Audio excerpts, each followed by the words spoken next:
Welcome to Soundarya vlogs. Hi எல்லாருக்கும் வணக்கம். இன்னைக்கு நம்ம என்ன பார்க்க போறோம்னா ஆடி மாதத்தோட முதல் செவ்வாய்க்கிழமை. ஆடி மாதம்னு பார்த்தீங்கன்னா ஆடி செவ்வாய், ஆடி வெள்ளி, ஆடி ஞாயிறுலாம் ரொம்ப விசேஷமாக இருக்கும்.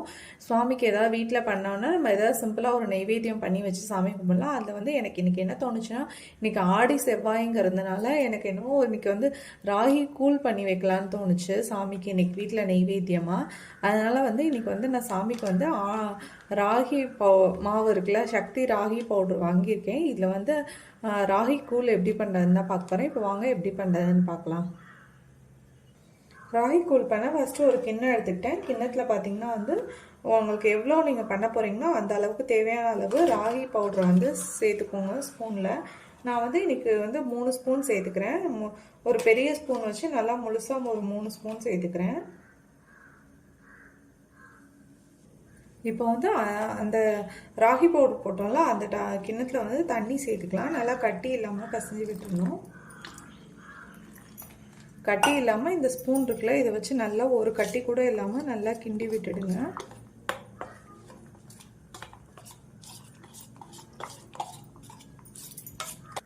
இப்போ பார்த்தீங்கன்னா கட்டி இல்லாமல் நல்லா கிண்டி விட்டாச்சு பாருங்க.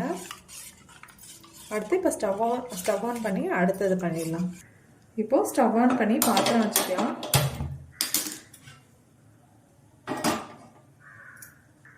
இப்போ பார்த்தீங்கன்னா பாத்திரம் நல்லா காஞ்சிடுச்சு. அதில் தண்ணி சேர்த்துக்கலாம்.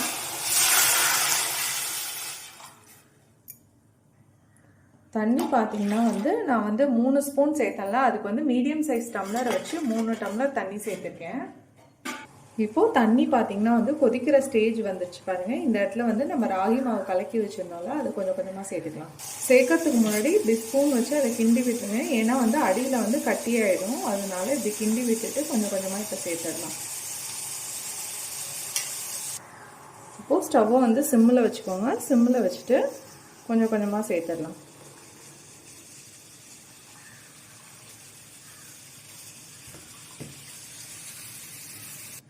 இப்போ பார்த்தீங்கன்னா ஸ்டவ்வில் சிம்மில் வச்சுட்டு கிண்டி விட்டுட்டே இருக்கணும். ஏன்னா கெட்டியாகும். அப்படியே நம்ம கிண்டி விட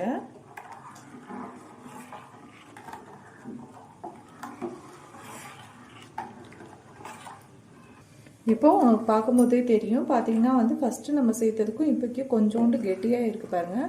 நான் மித்த வேலை இருக்கிறதுனால ஸ்டவ்வை சிம்மில் வச்சுட்டு இதையும் கிண்டி விட்டு மித்த வேலையும் பண்ணிகிட்டு இருக்கேன். சாமி ரூமில் பூஜைக்கான சாமி ரூம் தொடச்சி கோலம் வச்சு எல்லாம் பண்ணிகிட்ருக்கேன். இதை ஒரு சைடு பண்ணிகிட்டே நீங்கள் பார்த்தீங்கன்னா இது மட்டும்தான் நான் பண்ணிகிட்ருக்கேன் அப்படின்னா பார்த்தீங்கன்னா ஸ்டவ்வை மீடியம் ஃப்ளேமில் வச்சு நீங்கள் இந்த மாதிரி கிண்டி விட்டுட்டே இருங்க. ஸ்டவ் இப்போ நான் சிம்மில் வச்சுருக்கேன் அப்படிங்கிறதுனால நான் இப்படி வச்சுட்டு ஒரு 3-4 நிமிஷத்துக்கு ஒரு தடவை கிண்டி விட்டுட்ருக்கேன். இப்போ பார்த்தீங்கனாலே தெரிஞ்சிருக்கும், நல்லா கெட்டியாக இருக்கு பாருங்கள். நான் 3 ஸ்பூனுக்கு மீடியம் சைஸில் 3 டம்ளர் தண்ணி ஊற்றினேன். அதுக்கே பாருங்கள் நல்லா கெட்டியாக இருக்குது பாருங்கள். இந்த மாதிரி கிண்டி விட்டு இப்போ பார்த்தீங்கன்னா நம்ம கூழ் சூப்பராக ரெடி ஆகிடுச்சு பாருங்கள். நல்லா கெட்டியாகிடுச்சு. உங்களுக்கு பார்க்கும்போதே தெரியும். இப்போ ஸ்டவ்வை ஆஃப் பண்ணிடலாம். ஆஃப் பண்ணிட்டு அடுத்து என்ன பண்ணலான்னு பார்க்கலாம். இப்போ பார்த்தீங்கன்னா இதில் தயிர் சேர்த்துக்கலாம். நான் கடையில் வாங்கின தயிர் தான் சேர்த்துருக்கேன். நாங்கள் வீட்டில் பண்ண தயிராக இருந்தாலும் சேர்த்துக்கலாம். நான் பார்த்தீங்கன்னா இதில் 1.5 ஸ்பூன் சேர்த்துருக்கேன். 3 ஸ்பூன் பவுட்ரு, இது ராகி பவுடர் சேர்த்தேன்ல, அதுக்கு 1.5 ஸ்பூன் சேர்த்துருக்கேன். ஏன் சொல்கிறேன்னா 1.5 ஸ்பூன் சொல்கிறேன்னா பார்த்தீங்கன்னா நான் இப்போ சாமிக்கு நெய்வேத்தியம் வைக்கிறதுக்காக இதில் கொஞ்சோண்டு மிக்ஸ் பண்ணுறேன். மித்தது சாப்பிடும்போது நான் செஞ்சேன்ல அந்த பாத்திரத்துலேயே தயிர் கலந்து எல்லாமே கலந்து பண்ணிடுவேன். இது சாமிக்கு நெய்வேத்தியம் வைக்கிறதுக்காக இந்த கிணத்துல இப்போ தனியாக பண்ணுறேன். இப்போது தயிரை நல்லா கட்டி இல்லாமல் கலக்கி விட்டுக்கோங்க. நீங்கள் விஸ்க் இருந்தால் விஸ்க் வச்சு கூட கிண்டி விட்டு கட்டி இல்லாமல் பண்ணிக்கலாம். இல்லை தயிர் கடையாது இருக்குங்க, அதை வச்சு கட்டி இல்லாமல் நல்லா இது பண்ணி வச்சுக்கோங்க. இப்போது தயிரை கட்டி இல்லாமல் கலந்து விட்டதுக்கப்புறம் இதில் ஒரு 1/4 டம்ளர் தண்ணி சேர்த்துக்கலாம். 1/4 டம்ளர் தண்ணி சேர்த்து நல்லா மிக்ஸ் பண்ணி விட்டுருங்க.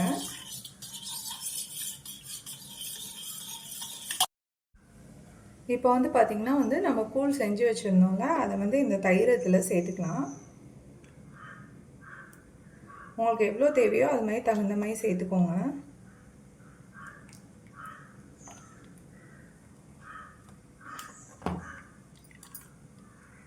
அதே மாதிரி நான் சொன்னேன்ல, இதில் வந்து நான் தயிர் கலந்துப்பேன்னு சாப்பிடும்போது பார்த்தீங்கன்னா வந்து தயிரை வந்து இந்த மாதிரி ஒரு கிண்ணத்தில் வந்து நம்ம எடுத்துட்டு அதை நல்லா கட்டிகள் இல்லாமல் கிண்டி விட்டுட்டு தண்ணி விட்டு கலக்கிட்டு அதுக்கப்புறம் இதில் சேர்த்துக்கோங்க. ஏன் சொல்கிறேன்னா தயிர் வந்து கட்டி கட்டியாக இருந்தாலும் மேலே வந்து தயிர் மட்டும் தனியாக நிற்கிற மாதிரி இருக்கும், அதனால தான் சொல்கிறேன். அதே மாதிரி பார்த்தீங்கன்னா வந்து ஒரு சிலர் வந்து தயிர் ஊற்றி சாப்பிடுவாங்க, ஒரு சிலர் தயிர் ஊற்றாமல் சாப்பிடுவாங்க. அதனால தான் வந்து நான் மொத்தமாக சேர்க்காம இப்போ சுவாமி நெய்வேத்தியத்துக்கு மட்டும் கொஞ்சோண்டு இதில் கிண்ணத்தில் எடுத்து பண்ணிகிட்டு இருக்கேன். இப்போது சுவாமி நெய்வேத்தியத்துக்கு வச்சுருந்தோம்ல அதில் வந்து பொடுசாக கட் பண்ண பல்லாரி வெங்காயம் சேர்த்துக்கலாம்.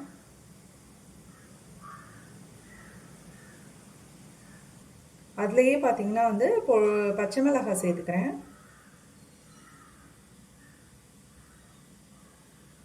இப்போது அதுலேயே பார்த்தீங்கன்னா வந்து பொடுசாக கட் பண்ண கொத்தமல்லி தழை சேர்த்துக்கிறேன். அதுலேயே வந்து பொடுசாக கட் பண்ண கருவேப்பிலை சேர்த்துக்கிறேன்.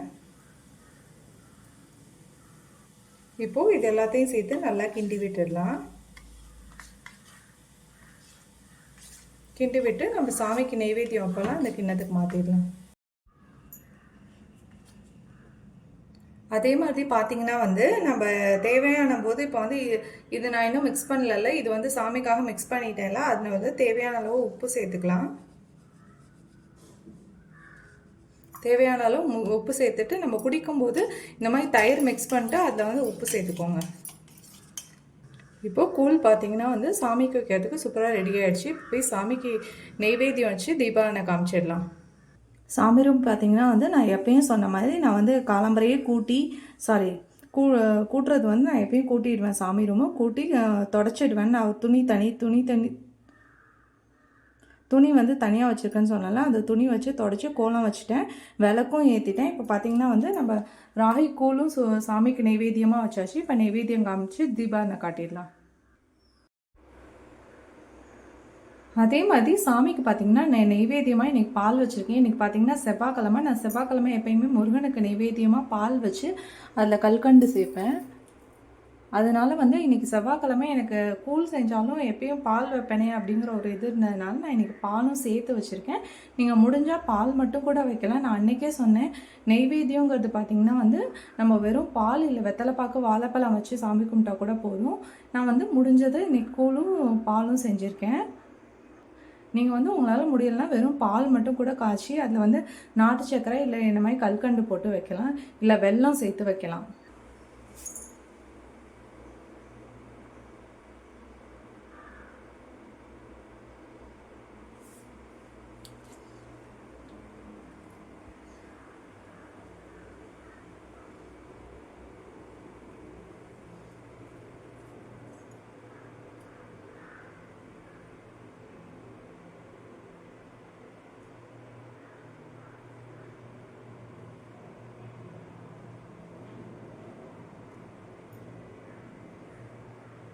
இப்போது சாமிக்கு நெய்வேத்தியம் வச்சிடலாம். நெய்வேத்தியம் வச்சா நான் சின்ன பிளேட்டாக இருந்ததுனால ரெண்டும் நெய்வேத்தியம் காட்டணுங்கிறதுனால நான் ஒரு பெரிய பிளேட்டில் ரெண்டையும் சேர்த்து வச்சுருக்கேன்.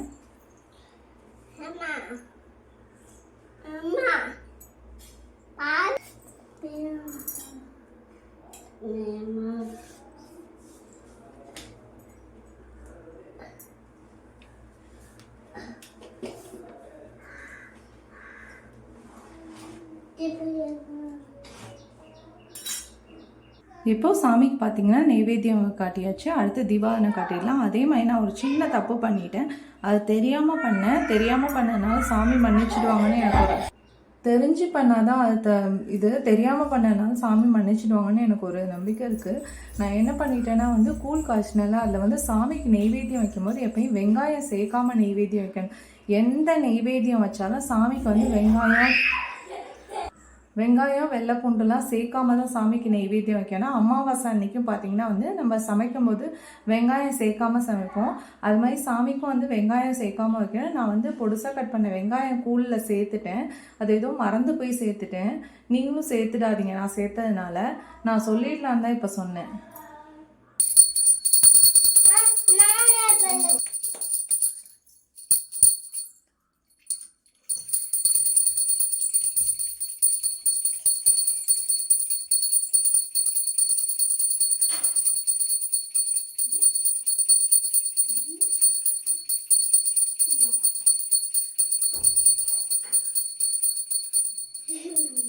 இப்போது நம்ம சாமிக்கு வந்து நெய்வேத்தியம் வச்சு தீபாவளி காட்டி நம்மளோட இதை முடிச்சாச்சு. ஆடி செவ்வாய்க்கிழமை நான் வந்து நல்லா பண்ணேன். நீங்களும் உங்கள் வீட்டில் எப்படி பண்ணீங்கன்னு கமெண்ட் பண்ணுங்கள். நான் கூழ் வந்து பார்த்திங்கன்னா வந்து சாமிக்கு நெய்வேத்தியம் காமிச்சு தீபாவளி காமிச்சிட்டு மீதி இந்த டேஸ்ட் பண்ணி பார்த்தேன். சூப்பராக இருந்துச்சு.